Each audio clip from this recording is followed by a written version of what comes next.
I took an L. All right. There we go. People are coming in. Looks like it's working good. I think so. I can see some people are coming in now.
Welcome, everybody. We're going to start in about another minute or two to let everyone come in. We'll see you in just a bit.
Okay. Welcome, everybody, to Preservation Dallas's Summer Sizzlers program. We're so glad you guys got to join us tonight. And we've got a great presentation tonight from Txdot on the legacy of roadside parks. Tonight we have with us Sandra Chipley, Renee Benn, and Jason Dupree, and they're going to talk about the different aspects of the roadside parks and their history here in Texas. Don't forget to join us next week. We have two more sessions in the series. Next week on September 7th, we have the Farnsworth House, Past, Present, and Future. And then on September 14th, we have the Rock Wall. You can go to our website and register there, or go on to Facebook or Instagram and find the links there as well. If you have any questions for our lecturers, please put them in the Q&A or the chat, and we will save all those to the end and ask our lecturers. So guys, I think we're ready. So welcome to Preservation Dallas. Thank you, Irene. Yes. Let me see. I can get our presentation started, and Sandra's going to start us off tonight. Let's see. Okay, I have control. Let's see. Here we go. As Irene mentioned, I'm Sandra Chipley, and I'll be presenting the first portion of our presentation. I'm sorry, I need to go back one, Renee. It had a delay. Oh, I've got it. I can see it now. This is very slow on the changing the slides. Renee, we may have to go to there. Okay, we'll try it with me doing the changing the slides still. To gain a better perspective of the history of Texas roadside parks, a good place to start is with the biography of the landscape architect who designed and oversaw the construction and then promoted them. And his name was Jacobus Jack Goebbels. So let's begin. Jack Goebbels was born in 1896 in Groningen, Holland, which is now known as the Netherlands. He immigrated to America and became an American citizen. He made his home in Austin, Texas from around 1928 until his death in 1976. And here's just some of the information that we'll cover tonight. So first, let's take a look at his formative years. As I mentioned, he was born in Groningen, the Netherlands in 1896.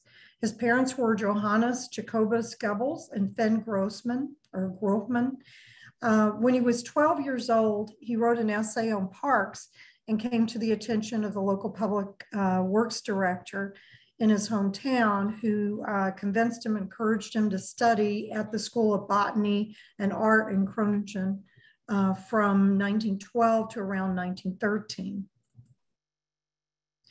From there, he went on to study landscape architecture in Germany. And that was at various schools, and that from 1913 to 1916, it was in Bielefeld, Westphalia, Hanover, and Frankfurt. And this is a contemporary photo of the Bielefeld school that he attended.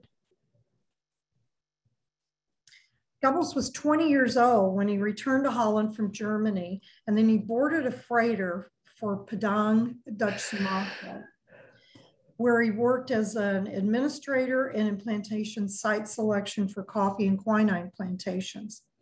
In 1922, however, his employer began to have financial difficulties, so Goebbels decided to return to Europe to continue his studies or to complete his studies. In June of 1923, he married a young woman from northern Germany. Her name was Margaret Newman. Unfortunately, he found himself lacking in funds to complete his studies in post-World War I Europe. So for a few months later, they sailed for New York, starting their married life together as immigrants in America.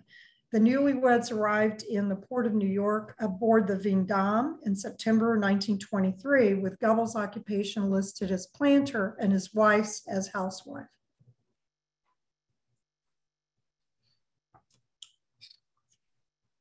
Although Goebbels relayed in various interviews over the years that he initially worked for a landscape firm in New Jersey upon arrival in the United States, the ship's manifest for his immigration voyage indicates that his final destination was Grand Rapids, Michigan. And his contact there was a W. Lechnett at 436 Nolligan Avenue. And it looks like, I'm sorry, the title on this has become a little corrupted. But the 1922 Grand Rapids City Directory shows a William Lechnett, who was the superintendent gardener for the Edward Lowe estate. And today it's known as And that's what was up here is Holmdeen Manor and Gardens. William Lechnett and his wife were also born in the Netherlands or Holland. And William was born in Leeuwarden, and his wife, maybe coincidentally, was born in Groningen, Gubbels' hometown. The Lowe's Gardens, in fact, were designed in 1922 by the renowned landscape architect Ellen Biddle Shipman, and her offices were located in New York City. The conceptual design for the original estate had been completed a few years earlier by O.C. Simons. In later years, Gubbels referred to as having been hired to design an alpine garden in Michigan in 1923. So from historical records, it appears he may have been hired by Lechnett or the Lowe's or maybe even Shipman to detail out some of Shipman's planting plans for some of the Lowe's gardens. And that may be the relationship to New Jersey. That's closest I can find to a New Jersey relationship. An interesting thing, though, is that if you do a lot of historical research on Ellen Biddle Shipman, is most of the people that she hired were women. So that's kind of interesting these days.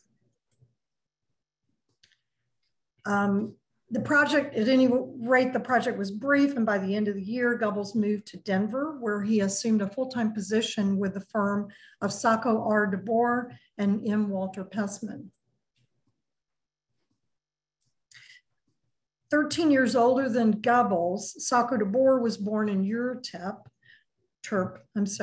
also in the Netherlands, and he had his own landscape office in that city before immigrating to America, and he immigrated due to severe bouts with tuberculosis.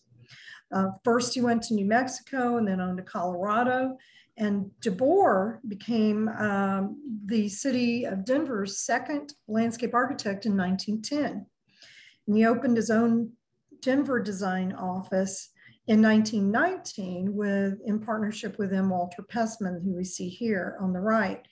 DeBoer spent a portion of the year 1922 studying city planning in England and Europe, and then he returned to Denver, and after that, his firm hired Jack Gubbels. DeBoer's partner, Walter Pessman, on the right, was born in 1887 in the Netherlands in a village called Thussing, and that's near Gubbels' hometown of Groningen also. He had immigrated to Colorado when he was 19 years old, also after a bout with tuberculosis, and he graduated from Colorado A&M in 1910.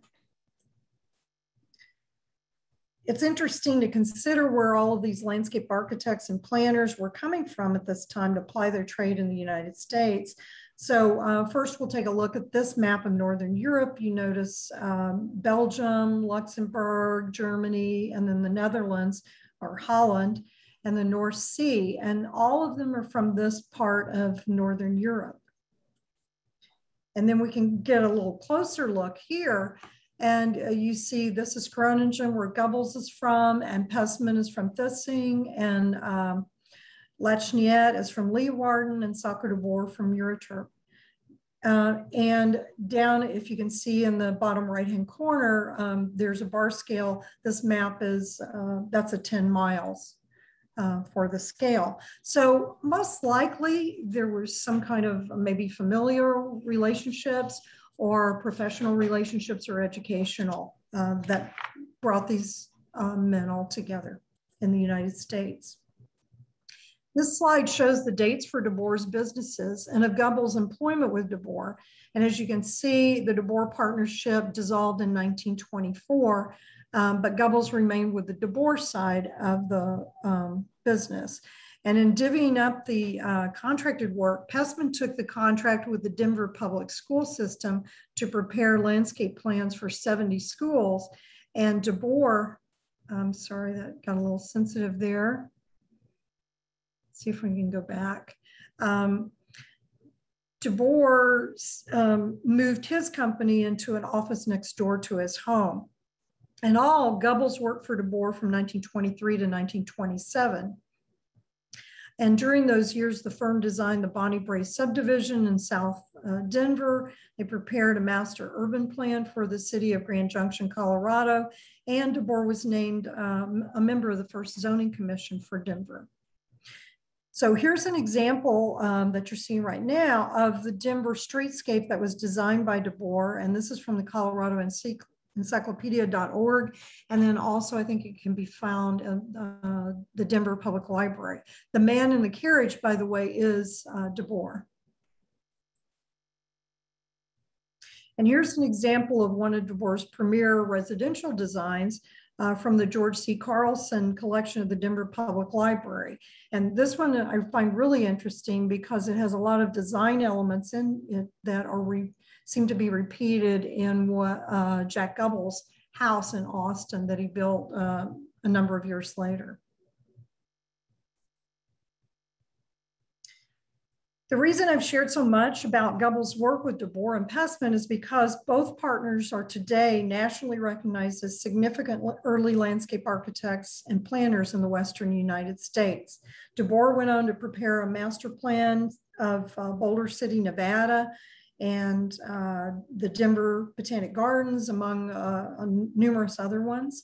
And then Pestman authored the famous book, Meet the Natives, on Colorado's native plants. He planned highways for the Colorado Department of Transportation and taught at Colorado State, and he was also a founder of the Denver Botanic Gardens. Gubbels and his wife, Greta, it's shortened to Greta, they filed declarations of intention for naturalization in early 1926 while they were still in Colorado, and then moved to Houston, Texas in 1927. So what was the state of landscape architecture then in 1927 in Texas? Well, 18 years before, George Kessler, an urban planner and landscape architect whose firm was based in Kansas City, Missouri, was hired to design a parks master plan for the city of Fort Worth and a city plan for the city of Dallas. And then Kessler went on to prepare a master plan for Houston's Herman Park in 1916 and plans for Fort Worth's Camp Bowie Boulevard in 1918. The landscape architecture firm of Hare and Hare revised Kessler's master plan for Herman Park in 1923 after Kessler's death, and they also revised the Fort Worth Parks plan in 1925. It's unclear who might have brought Jack Gubbels to Texas, but opening his own design firm was evidently the reason for the move. The year of his arrival, he joined the Houston Rotary Club, and years later, I think in Austin, he becomes president of the Austin Rotary Club. But back to, this 1927, in 1927, he quickly accumulated projects at sites that are now familiar to most Texans. He was hired to design and restore the grounds of the Sam Houston Homestead, located on the campus of what was then called Sam Houston State Teachers College in Huntsville. And also in 1927, he prepared restoration plans for the San Jacinto battlefield. Now, this is an interesting photo of the battlefield from our archives at Txdot. If you look at the date on the caption at the bottom, you'll notice that the photo was taken on the actual day of the 100th anniversary of the battle. By the end of 1927, Gubbels had a contract with the city of Austin to help spend a $750,000 park bond issue, principally to select and acquire the parkland. Most likely as a result of the contracts with the city of Austin, Gubbels moved to Austin in 1928, but he maintained an office in Houston. This advertisement appeared in the Houston City Directory in 1929 for the firm of Jack L. Gubbels and H.L. Dunham, landscape architects and engineers, parks, golf courses, home gardens, industrial beautification, town plans, civic designs, subdivisions, and institutional plans. I'm still searching for historic records of the elusive H.L. Dunham, and then also for any golf courses that they may have designed if you run across anything regarding that, I'd appreciate you contacting me.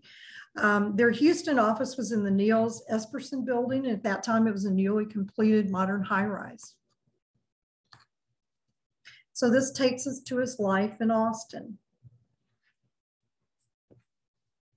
In October of 1928, his firm, Jack L. Gubbles and H.L. Dunham, was hired by the city of Austin's Park Board for the sum of $300 a month, with one staff member to be available at all times, or full-time. Gubbles opened his Austin office in the Littlefield building in 1930, and he remained there until 1932. In the 1930 census, he was living at 606 West 9th Street in Austin, and his next door neighbor, surprisingly, was the well-known Walter Prescott Webb. Then he was a professor at the University of Texas with whom Gubbles developed a long-term friendship. Examples of the firm's Austin work were the selection of some of Austin's most iconic parkland of Zilker Park and Shoal Creek, the development of Eastwoods Park and Palm Park Playground, and renovation plans for the grounds of Elizabeth Ney's studio in Hyde Park. In the fall of 1932, Gubbles provided work for the Texas Highway Department on an as-needed basis. And on March 30th, 1933, he was hired as a full-time employee. So what led up to the Texas Highway Department hiring a landscape architect? Well, the Highway Department had been organized in 1917. And by 1929, Judge W.R. Ely, who was a member of the Texas Highway Commission, had lobbied Gib Gilchrist, who was the chief highway engineer, over to his ideals of highway scenic beauty, along with tree planting and preservation. A statewide billboard survey was performed by each district in 1929, and in 1939, the same Gib Gilchrist issued his historic, what we call his historic policy memorandum on tree preservation in the right-of-way. And this historic memorandum included Joyce Kilmer's immortal poem, Trees. Paralleling the Highway Department's landscape efforts was the work of women's clubs and garden clubs across the state. The Bureau of Roadside Development was established in 1931, and that same year, the Texas Federation of Women's Clubs, the same year, they developed a beautification program, and this was planned by Gutzon Borglum, and it was outlined in that same year at a club meeting in Mount Pleasant. Borglum is, as you all probably know, is a nationally acclaimed sculptor known for his work on Mount Rushmore, and he was hired by the Texas Highway Department's Park Board to plan for the 1936 Texas Centennial celebration. And he, quote, created a statewide plan of highway improvement through plantings of bluebonnets and redbuds along the highway, and then unquote. But he also, in with that, he planned for a series of monuments periodically in with those plantings. As I mentioned, Gubbles' full-time employment with the department began in March of 1933. He considered his first duty was to enhance the awareness of the public and contractors and highway engineers to the benefits of beautification. And just a month and a half after his hiring, a San Patricio County newspaper article appeared that mentions that Gubbles was marketing a set of conceptual planting plans for state highways for a few miles from each town. And then he mentioned that he had plans to ask the county to donate an extra width for land for rest areas. It was 1933, and he emphasized the use of native plants as he'd learned in Germany and then also in Colorado. And the other thing that he promoted was that he really felt that advanced planning and landscape and site design could make highways less expensive, not more expensive. Many of those first projects included wildflower seeding, tree planting, and erosion control. In 1934, a federal mandate was issued to direct the spending of public funds onto roadside improvements. Funding was approved for the Texas Highway Department to design and place Texas Centennial markers for the approaching 1936 celebration of the 100th anniversary of the emergence of the Republic. This is when the first state boundary markers were designed and installed. Here's a quote from the Dallas Morning News article that appeared in 1936. The Texas program of roadside improvement has done much to make every Centennial road a scenic trail that will leave visitors with pleasant memories of Texas landscapes, unquote. Goebbels had encouraged cities to adopt an appropriate plant species to symbolize their communities. Palestine chose dogwoods and the valley chose palms, and this appears to be when Tyler chose its rose. Some of these Centennial tree plantings still survive to this day in different parts of the state.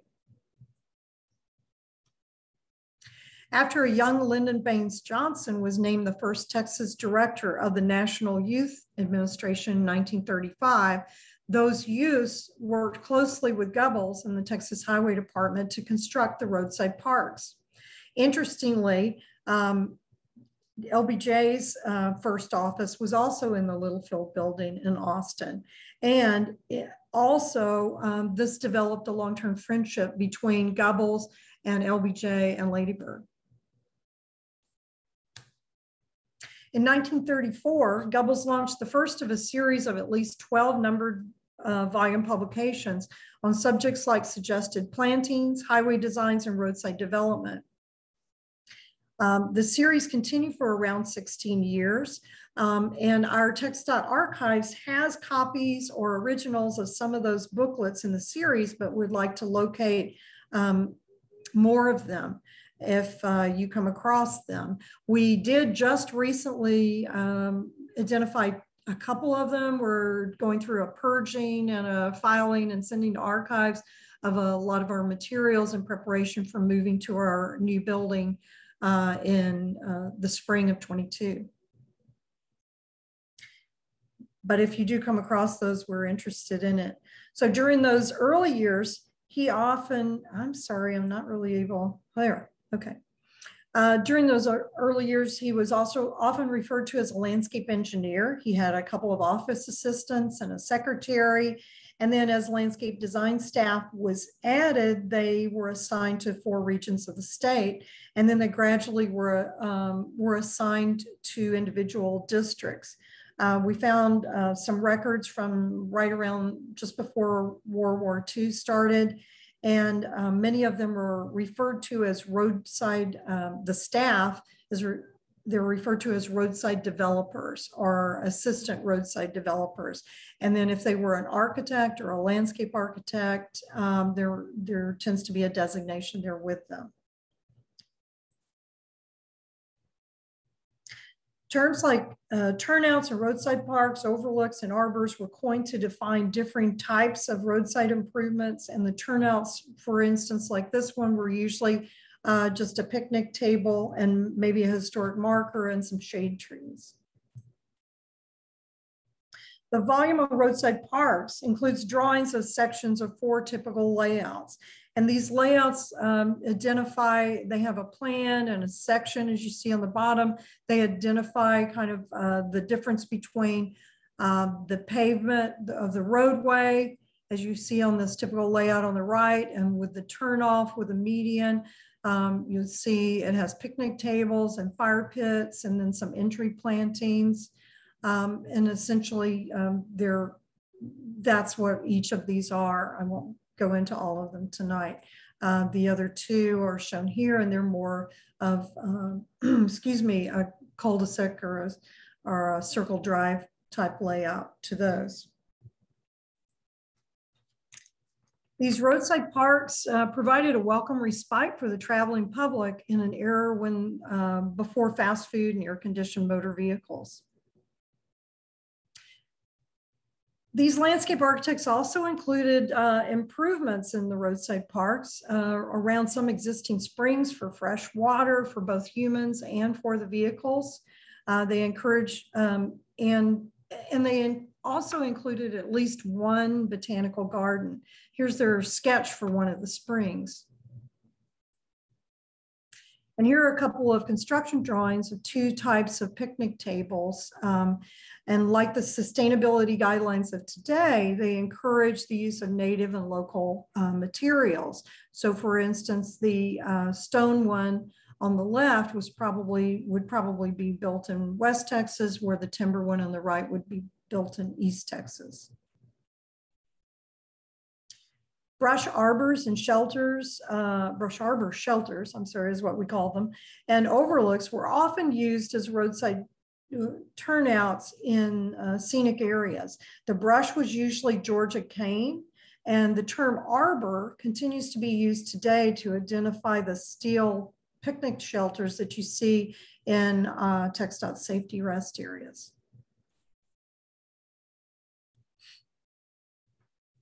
The design and construction of the Davis Mountains Scenic Loop was a project that the Highway Department's landscape architects took special pride in. It was a highway designed specifically for the traveling public with majestic views of the mountains and the valleys, and it demanded turnouts and overlooks and roadside parks. It was referred to as a mountain trail, and it provided work for the CCC, and it was also meant to encourage destination tourism in a sparsely populated area of the state. The trail's construction was coordinated with an update of the landscaping expansion of the parking lot at McDonald Observatory, which had been built a few years before on Mount Locke, just off the Scenic Loop.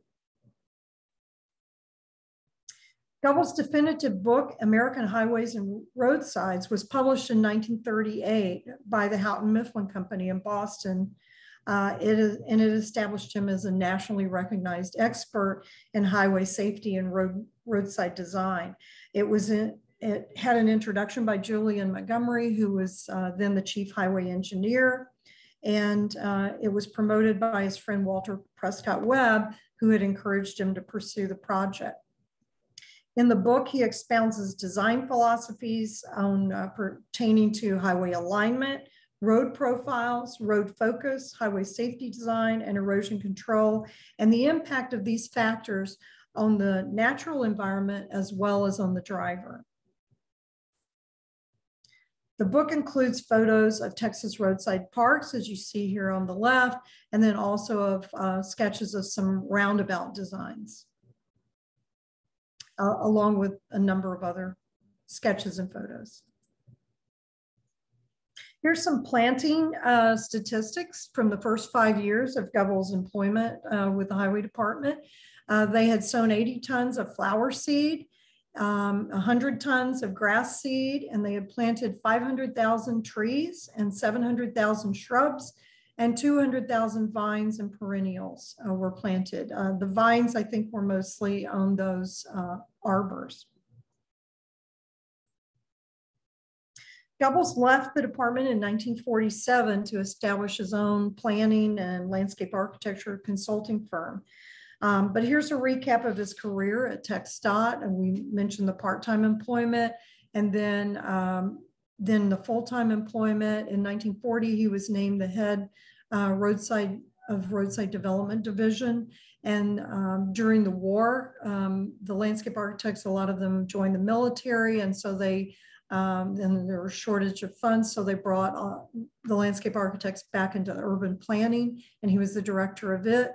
And after the war, they reestablished the division and became the head landscape architect again. Interestingly, Goebbels became the landscape architect for the Texas Highway Department at the same time that Walter Pessman held that position for the Colorado Highway Department. Jack left the Highway Department for a contract to plan school sites in the Austin Independent School District, and he became a consultant for many cities across the state. His exposure to school and urban design planning with DeBoer and Pestman no doubt provided him with experience to find his own place in Texas landscape architectural history. And he did become a naturalized citizen, and that was in 1936, our centennial year. I'll end my portion of the session with a few staff photos from our Txdot archives of Jack Gubbles on the left here, and some of those first transportation landscape architects who brightened our highways. Here's a bit of a bibliography with photo credits, a couple of pages of that. And if you would like to contact me, here is my information. And Renee Benn will now provide you with a more detailed look at the roadside parks themselves. So Renee, do I need to give you back control or you can take it?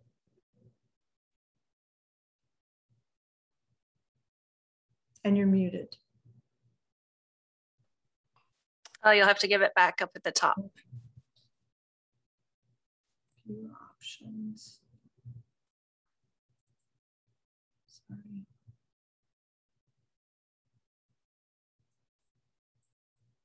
Sorry. Is it show meeting controls? Then? If you click at the top, you can see.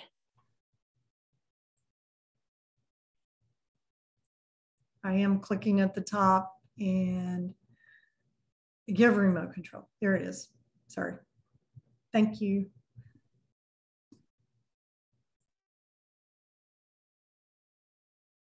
All right, I think I've got my screen back. Hello, everyone. I'm Renee Benn, and I've been a historian at Txdot for about 15 years now, almost 16 years, and I've worked all around the state. So I'm going to be taking you on a photo journey of the history of Texas roadside parks with you tonight.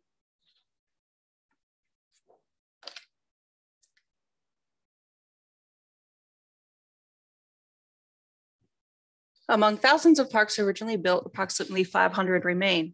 Here you see a map of those larger rest areas and information centers in the state. With this many assets, 6 years ago, Txdot sought a way to assess whether these roadside parks were historic or significant enough to be listed in the National Register. Txdot undertook a study with consultants Mead and Hunt, which resulted in Txdot's Texas Roadside Park Study, which is posted on our website. Most of us cannot imagine what early travel along Texas roadways must have been like. No air conditioning, no Whataburger, no Buc-ee's, and no rest areas. Roadside parks evolved from early stopping points along the road like those shown here. The Texas highway system has been a national leader in mileage and road quality for many years. Since the early 1930s, Texas has proudly featured its roadside parks and rest areas as a focal point of its road system, serving both day-to-day highway travelers and tourists visiting the Lone Star State. The design, materials, and overarching philosophy behind the construction of these resources were closely linked to prevailing state and national trends, both in park design and highway design. Roadside parks and rest areas are distinctive resource types, merging highway engineering with park-oriented design and landscape architecture. The study of Texas historic roadside parks and rest areas provides a unique viewpoint from which to illustrate the history of the state's highway network. Here on the slide, the photo on the left is from somewhere in the Brownwood area, and the photo on the right is near Big Bend. During the Great Depression, several factors led to the construction of several hundred roadside parks around the state. These factors included the idea of naturalistic park design, the ample availability of work relief labor from New Deal programs, a push for highway beautification and roadside improvement, and preparations for the 1936 Texas Centennial. Parks built during the Depression tended to use stone masonry or timber for their features. They were designed to blend with the surrounding area, providing restful stops for picnics and relaxation. The photo here shows an early turnout with a lone picnic table and grill. This was in Williamson County along what is now I-35. And I should say that all of the photos in my part of the presentation are taken from Txdot's photo library archives.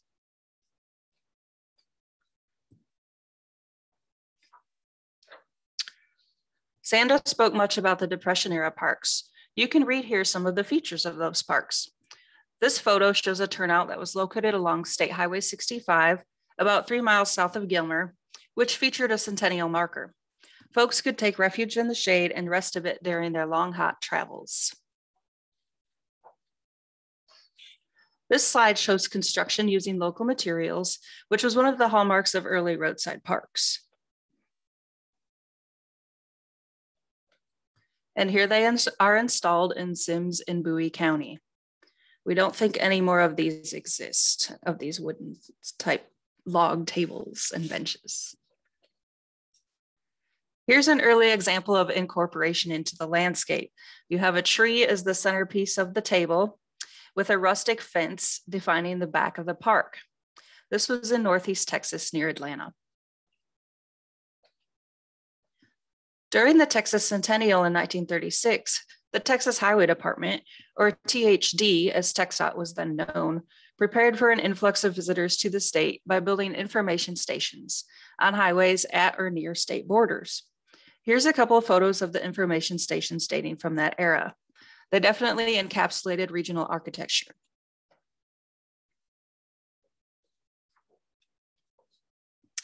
We wanted to show you a few of these as they date from an interesting era in the state's travel and tourism history. Here we have a couple of colonial revival examples from Denison on the left and Bowie County on the right. Colonial revival seemed to be the most popular style of the type. Here's one that was located in the center median of US 77 in Gainesville.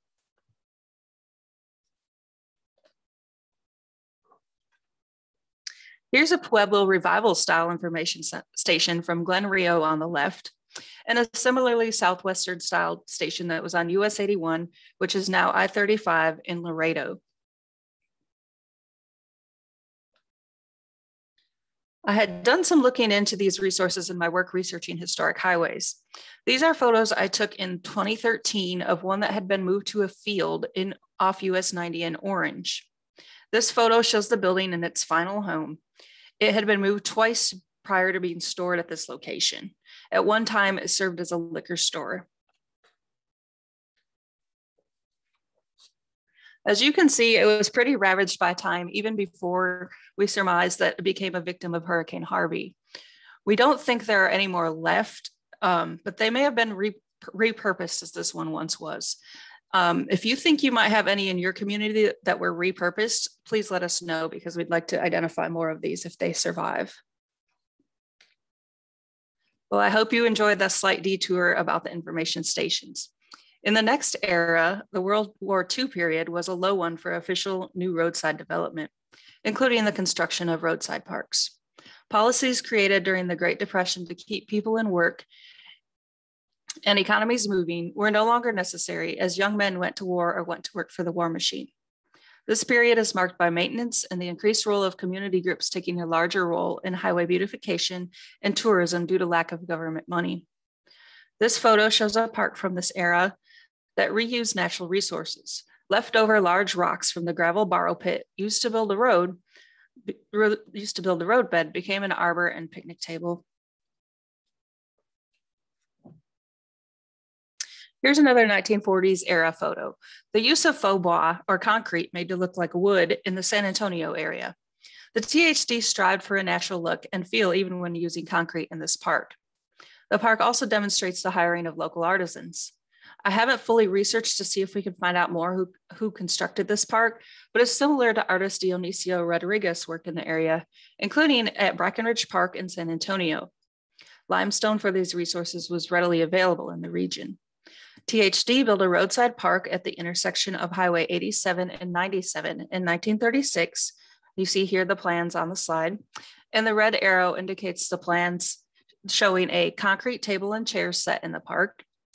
And the plans also identify an NYA marker and flagstone curbing as indicated by the green arrow.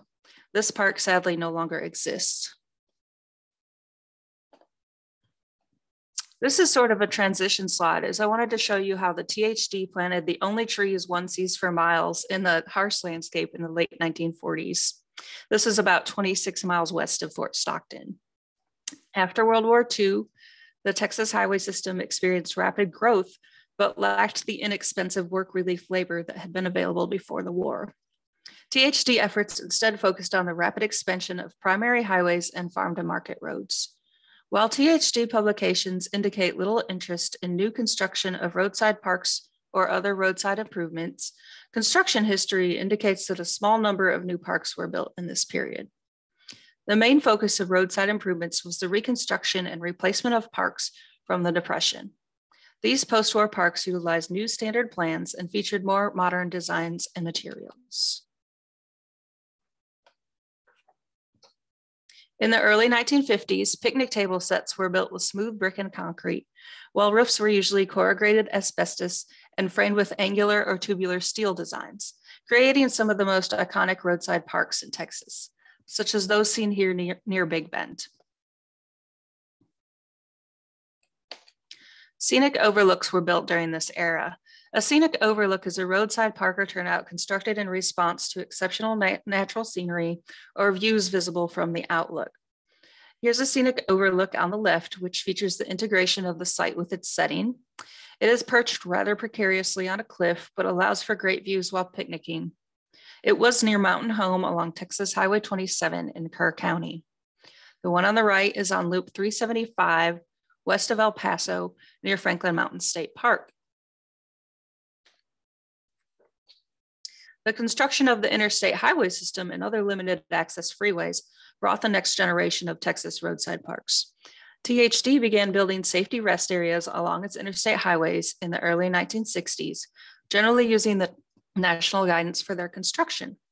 Safety rest areas were designed for driver safety and efficiency in terms of rest area layout and spacing between the rest areas. Rest areas took on a more linear appearance for easy access to and from the freeway lanes, with long exit and entry ramps to the freeway. Built features in both the rest areas and roadside parks continue to look more modern, reflecting broader architectural and design trends.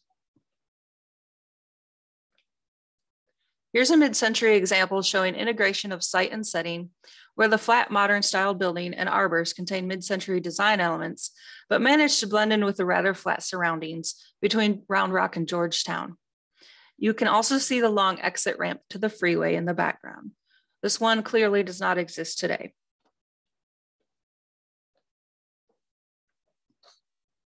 This mid-century rest area was located about 10 miles east of San Antonio, and this one also featured those 1950s angular steel designs in the picnic table arbors.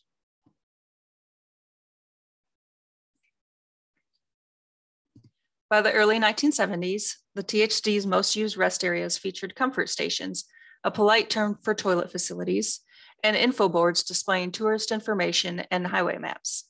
After the flurry of safety rest area construction in the 1960s and early 1970s, the THD again shifted focus as it completed its interstate highway program.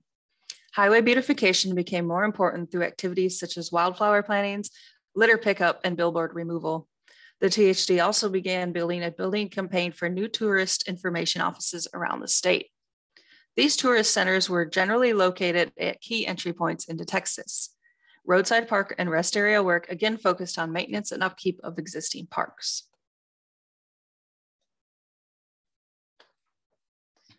Here's a park that again features the mid-century elements that blend with the landscape.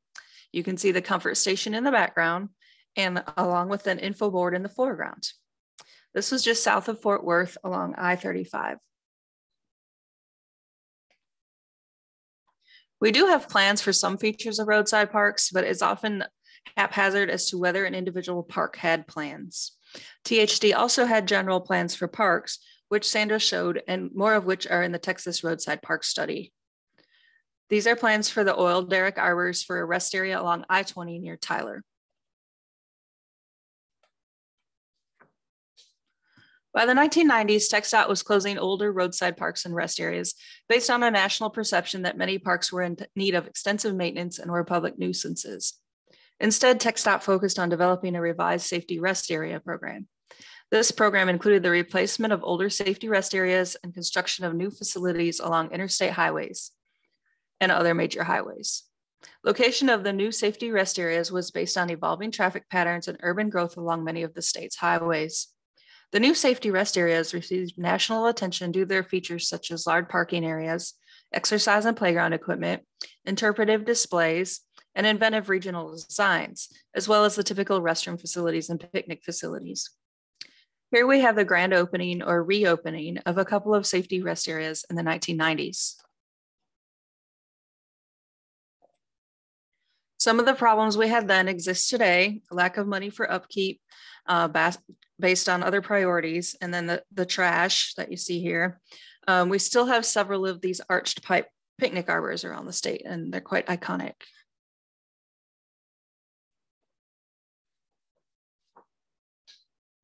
In the 21st century, Txdot constructed safety rest areas, which include architecture reflecting regional history and culture, interpretive exhibits, staffed tourist information desks, playgrounds, walking trails, and free Wi-Fi. This is to encourage folks to stop and rest a while.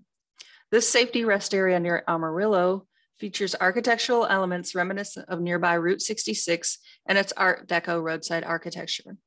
It includes walking paths and playground equipment. So for our roadside park study, once we knew the history of the parks, we had a classification system of the parks and their resources. What made them significant or historic?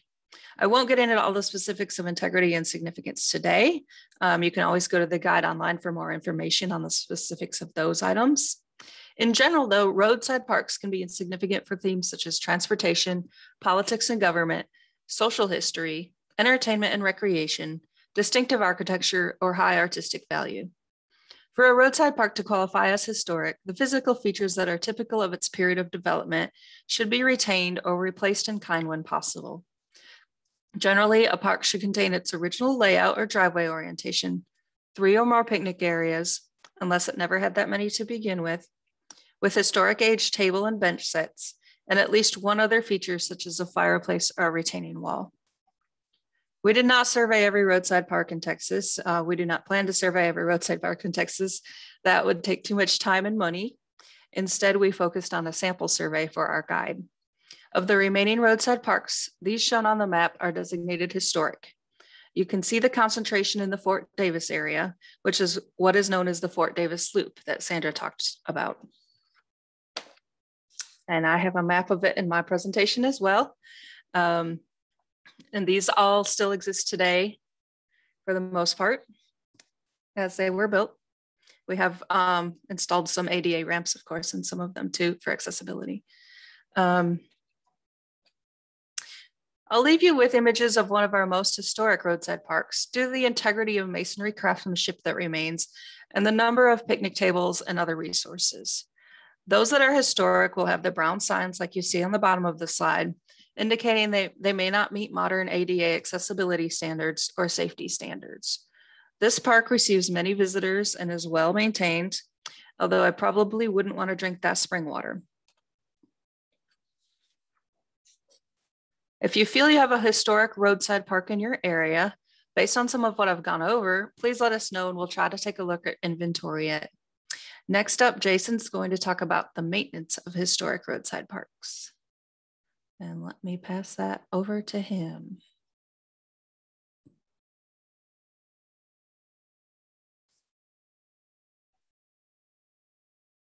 It apparently takes a second to figure it out. Oh, you got it, Jason? Not quite. Okay. So while she's working on that, oh, there you go. So my name is Jason Dupree. I'm the Director of Maintenance for the Atlanta District. Txdot's broke up into 25 districts to cover the state. The Atlanta District is tucked away in the northeast corner, bordering Oklahoma, Arkansas, and Louisiana. So I am going to discuss just kind of the current state and how we maintain these rest areas.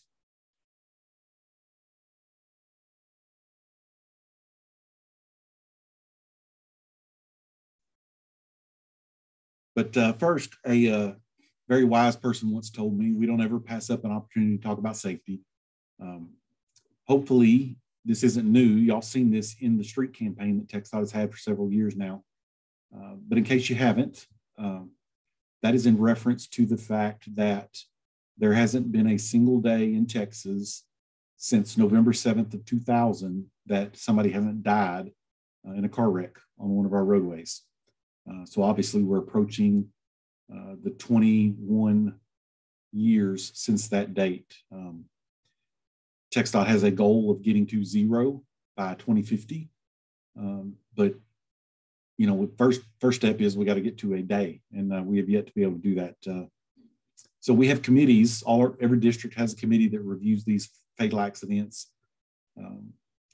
And one of the disturbing things that we see that we have a hard time wrapping our mind around what we're going to do about it is the majority of fatalities are caused by user error, to put it nicely, I guess. No seatbelt, drugs, alcohol, cell phone, speeding, things that the driver has complete control over doing or not doing. So just encourage you to not use your cell phone when you're driving, to not drive distracted or impaired, and to encourage your loved ones to do the same, because it's really the only way we're going to ever get to the goal of 0 is if all the drivers help us out with that. So we've talked a lot about picnic areas and rest areas and roadside parks. In Txdot's world today, we really group them into 3 different categories. The first category is just the standard picnic area. And this describes all kinds of roadside facilities, regardless of when they were constructed. Most of them, though, are older. And then the ones the historical ones that have been discussed that are referred to as roadside parks. So basically, these are just the grass areas that have a picnic table. There's no restroom. There's no facilities or any buildings to speak of. Just a place to pull over and park and a picnic table. Obviously, it's a good place to get out and stretch your legs, which helps fight driver fatigue. The second category is our safety rest areas. These were kind of the next generation after the picnic areas were built. These typically have some version of a facility, restrooms. They may have vending machines or something like that. And of course, they also have the picnic tables and the grass areas. The newest version that was discussed previously are our travel information centers. So these are the larger rest areas as you enter Texas from other states on the interstates or the large corridors. I believe we have 10 across the state right now. So these, they have buildings, they have facilities, literature and maps are available. Free Wi-Fi was mentioned. And they're typically staffed by Txdot travel counselors during the day who can provide a lot of great resources to travelers coming into Texas. So as far as maintenance goes, the picnic areas are maintained by the local districts. As I mentioned, there's 25 districts. So the rest areas that fall within your district, you get to maintain them. We typically do those with either contracts or in-house maintenance activities.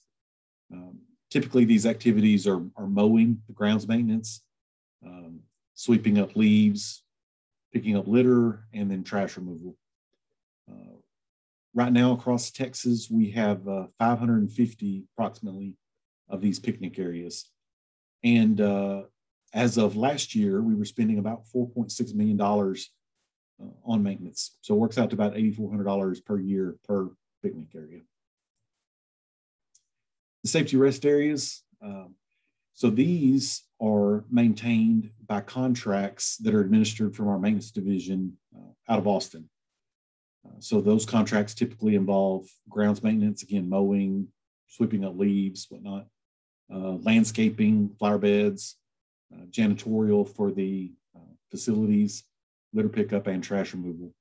There's currently 84 safety rest areas across the state. Last year, we spent $18.9 million, which is about $225,000 per year. So a significant increase from the $8,000 that we spend on our picnic areas.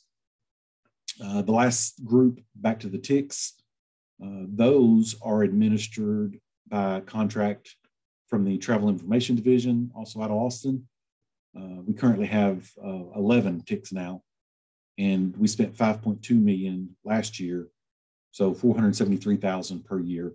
Again, another significant jump in maintenance cost, and that doesn't even include the paying for the travel counselors or utility bills or all the other expenses that go into running those travel information centers. So here's just kind of a real brief map of the 25 Txdot districts. The numbers in red are the picnic areas, or what used to be called roadside parks. You can see that they're fairly evenly distributed, although definitely some of the bigger areas have a larger number of rest areas, picnic areas. So what's our responsibility? What's our scope to maintain these picnic areas? Obviously, we have to maintain them to keep them in proper operation. We have to provide for the safety, comfort, and convenience of the traveling public. We obviously want to maintain and preserve historic features and keep them clean and inviting, so that hopefully they're still being used by the traveling public. So I mentioned contracts was the main way that we take care of these. And typically districts use what are called state use contracts. So these are contracts where groups that employ Texans with disabilities, they have a community rehabilitation program, and we actually contract with these groups to provide the services like mowing and litter pickup and janitorial services. So it provides a service to us to clean these roadside parks, and it also provides employment to these citizens of Texas. Of course, there is a Texas law that requires the use of this program if they can provide the service at a fair market value. So just a couple of photos here of two of these picnic areas that are in Northeast Texas in my district. And as we discussed, there's really not a whole lot different these look than they did 30, 40, 50 years ago. You can see the picture on the left. In the background, there's one of those brown historic markers. Really about the only thing new you're going to see here is the red, white, and blue trash can there on the left. That's kind of part of our Don't Mess with Texas campaign that we started several years ago now to kind of help end littering. So I wanted to include these pictures just to kind of show some of the new innovative stuff that we have employees within the districts come up with. So this particular trash can that one of our, just a guy that's on the maintenance crew in Texarkana maintenance section in Bowie County, we had an issue where it's not at a picnic area, it's at a inspection station, but the trash can was getting run over a lot. And of course it causes a mess when that happens. So this very inventive employee rigged up this trash can, mounted it to where obviously it's not going to get run over. And he's also a pretty good welder and fabricator. So he fabricated this lid to keep the raccoons and whatnot out of the trash. And of course, kind of made it match with the theme of Texas there with that lid. So we do have some really great Txdot employees that are always looking for ways to make things better. So one of the last things I want to talk about was just how can the public help? Hopefully, we have a program called Adopt a Highway. This is where volunteers or volunteer groups adopt stretches of state-maintained roadways and conduct litter pickup. Of course, interstates and high traffic highways are not eligible. Obviously, for the safety, we don't want the general public out on the side of an interstate picking up trash. Typically, you adopt a 2-mile stretch, and you do it for a minimum of 2 years. You agree to pick up litter 4 times per year, and then we'll post a sign up on the highway that has your group or your individual name on it, signifying that you've adopted that stretch of highway. Also, there are agreements that are location specific that Txdot can enter into with civic organizations, garden clubs, volunteer groups, cities, counties, where it would allow the organization to establish and maintain landscaping on the right of way at one of these picnic areas or rest areas, to where, if that group, so chooses, they can help beautify the area and help maintain it in an otherwise area that, we just don't have the funds to do for Txdot. If you want to do one of these agreements, contact your local Txdot office or the district office to discuss what options are out there. And of course, the last thing is we'd like for y'all to use these roadside parks. I showed you a few slides ago how much money we spend to maintain these parks. And if they don't get used, it's kind of disheartening. But, as we're out riding the roads, you see somebody, having a picnic or walking the dog or whatever they're doing, kind of gives a purpose to the fact that we put effort into maintaining these areas. Also, it helps with safety. The traveling public, if you're getting tired, get out, stretch your legs before you get back in and get back out on the road. And of course, don't litter. That I think goes without saying. So here's last slide, has the contact information for the three of us. Feel free to reach out anytime if you need any more information. And that will be the end. And I guess we'll turn it back over to see if we have any questions.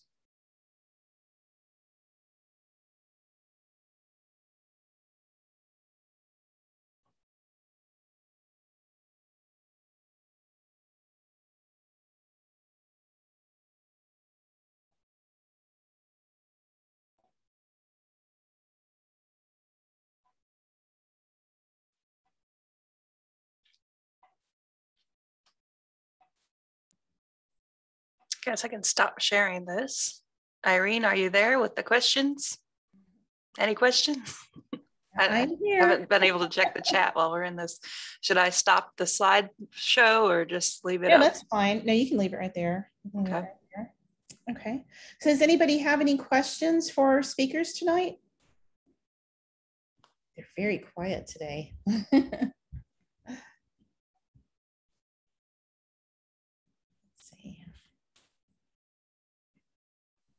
See any questions come up right now. I think I've got a very quiet group today. So, okay. Well, I want to say thank you to Sandra, Renee, and Jason for talking about roadside parks today. And we really appreciate you taking the time with us. I also want to thank our sponsor, McCoy Collaborative, for sponsoring the Summer Sizzlers series.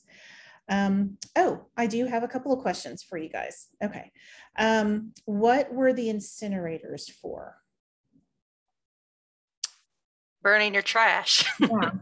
Oh, okay. Okay. People used to burn their trash when they were finished with their trash. So when they stopped, they would just burn their trash before they drove off, I guess. Hopefully. we discourage that now. Yeah. I think Jason would not appreciate that. Very cool. Very cool. Okay. And let's see, here's a few others. Is there an effort to use drought tolerant plantings?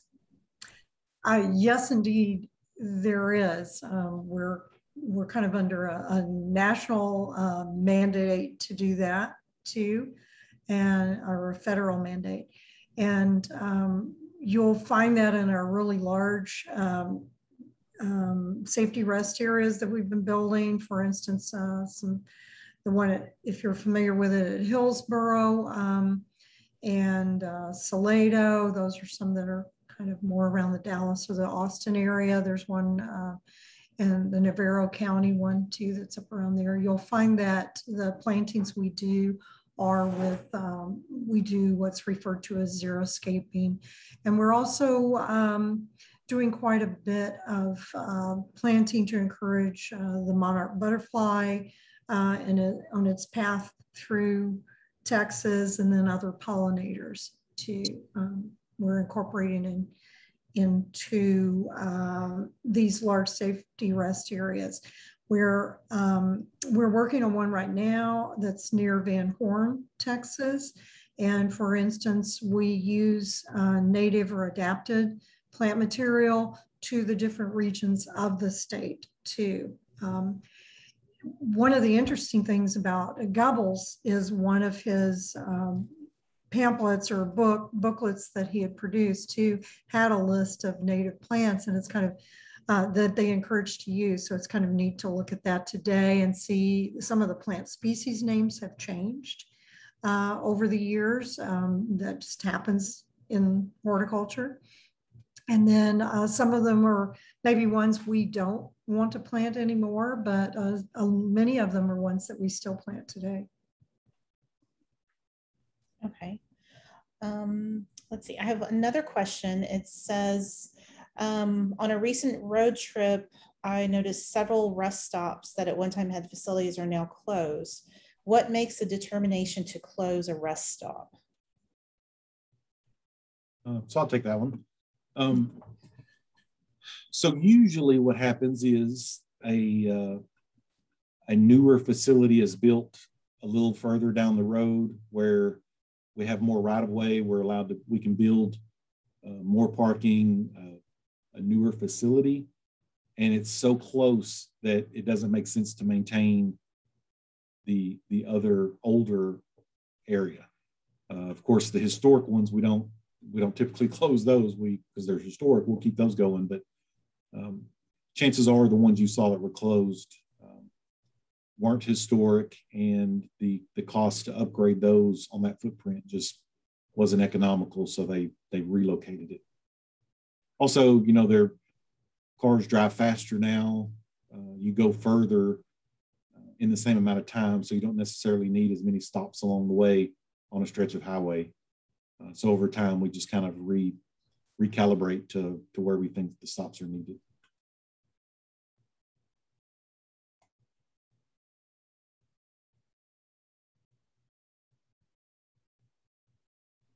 Sorry, are there any other questions?